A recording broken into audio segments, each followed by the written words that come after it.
What's going on, guys? Welcome to another video, and before we get started, I must say that I already shot this entire video and it somehow was deleted from my camera roll, so I don't know exactly what happened to it, but it was very frustrating. So if the tractor looks like it was in a different condition than the last video, that's because I done some work to it, like to get it to the point of where it's at now, which was going to be the previous video, but now we're dealing with this. But anyways, so I'm going to show you what I've done so far, show you guys how you can do it as well on a different starter. All right, so here she is.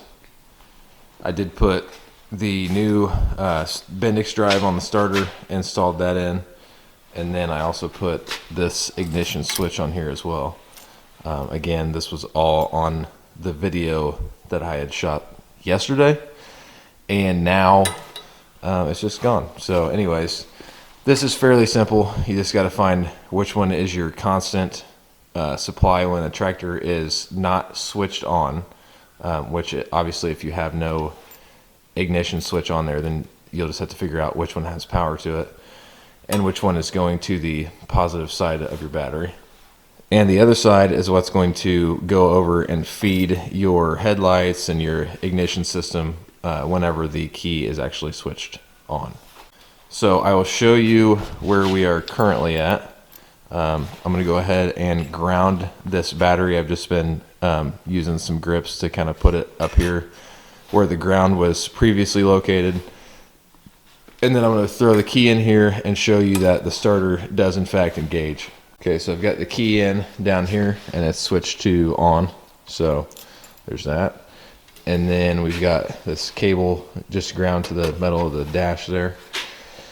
So when you push your starter button now, you're actually getting rotation in the engine. So this is actually engaging correctly, so that Bendix drive did fix it.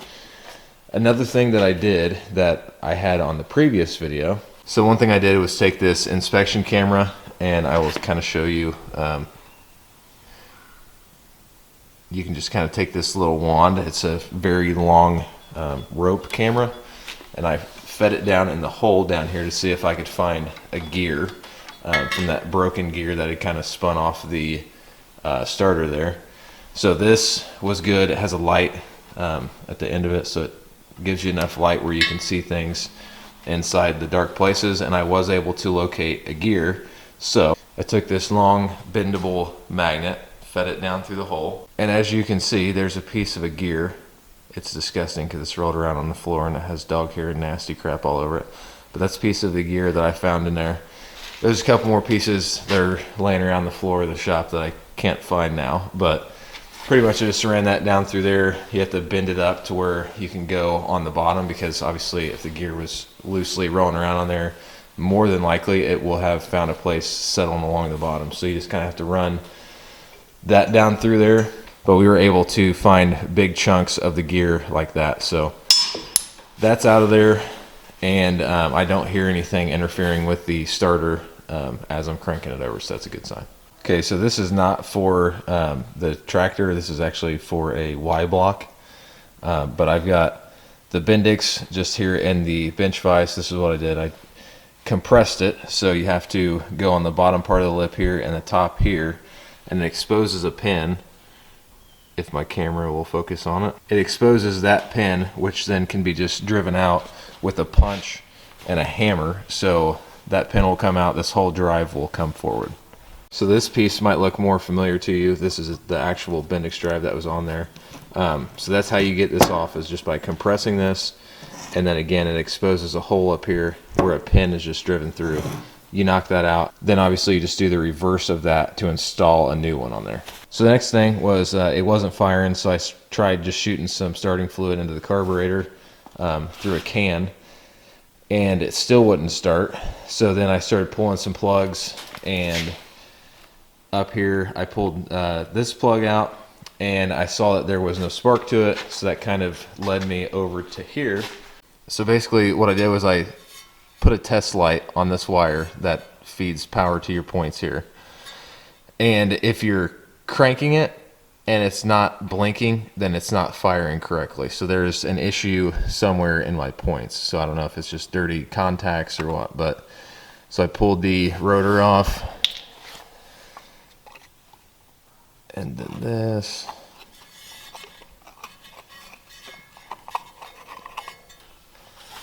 There we go. So as you can see, it's just kind of gummed up in there. So I did get a little overhaul kit for that, which should be in today. But that kind of brings us up to speed on everything that I've done.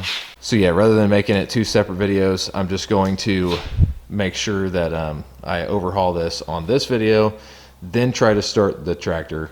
Until those parts get here, I will just be working on the step of the F100, which is nearly done, but I keep snapping drill bits.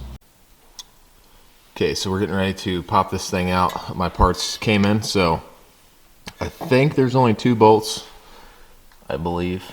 There might be more, I don't know. I'll have to get in there and look at it a little better, but yeah, so we're gonna undo these 2 bolts, I believe. We're gonna have to take this belt off. And then I also have the spark plug wires here marked. I just put red for the odds, so the top wire is marked with red tape, and I've just got them split on each side, that way I can remember where they went. Also, it's a good idea to put your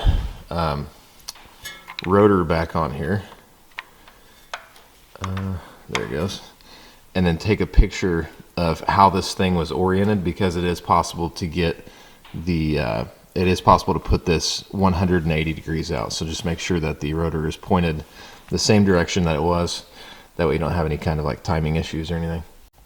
Okay, so first off, we're gonna pop the fan off just so you guys have a better angle to see all this. All right, so one of those actually tried stripping out on me, but I was able to put a 6-point socket on it, put some heat, and then just kind of like tap with a hammer to get the socket farther on there, and then back it back out. But so that's off. Now the only thing we need to do is just take off part of this alternator bracket, and it looks like, because this is a 12 volt, it's kind of running into the manifold back here, so we're probably just gonna have to take the whole alternator off. Okay, so as you can see, I've got the alternator, the belt off, and I've got the belt just kind of draped out of the way.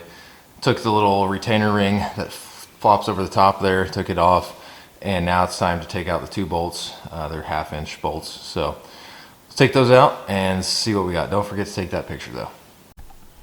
Okay, so I've got that assembly out, so we're going to take it over to the workbench and see what we can do to it. It is disgusting. I had to actually pry it off of the block, so we're going to take it to the workbench and see if we can fix it up. Okay, so this shipment came in from Amazon. I have Atlantic quality parts. That's this part here. I've got some spark plugs by Autolite, and then this pack that comes with everything else you need.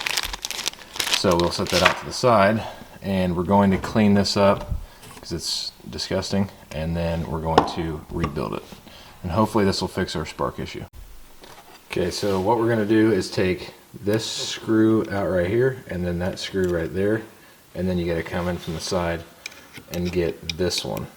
So we're going to pop all those off, and then this plate should come out. There's also a little pin right there you have to pull out, so we'll have to wrestle that out. Anyways, we're going to pop those out, and then we'll see where to go from there.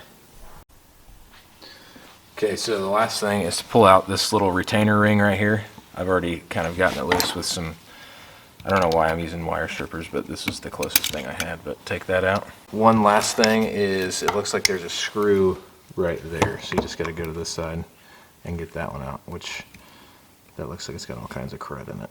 I'm going to clean that out before I strip that and can't get it out. Okay, so I did get that out of there, and then you're just going to pull this all the way out like that. So, and then look how crappy that is in there. Yeah. We're going to clean all that up. Alright, so I got that cleaned up quite a bit. Looks pretty clean. And then got these all cleaned up. The plates all cleaned up. But, so there's supposed to be a tab right here. And mine snapped off. I felt it like while I was messing with it. I noted that it was loose and told myself to be very careful with it. And it snapped off. So now I have to order a new plate. That's why this is not as clean.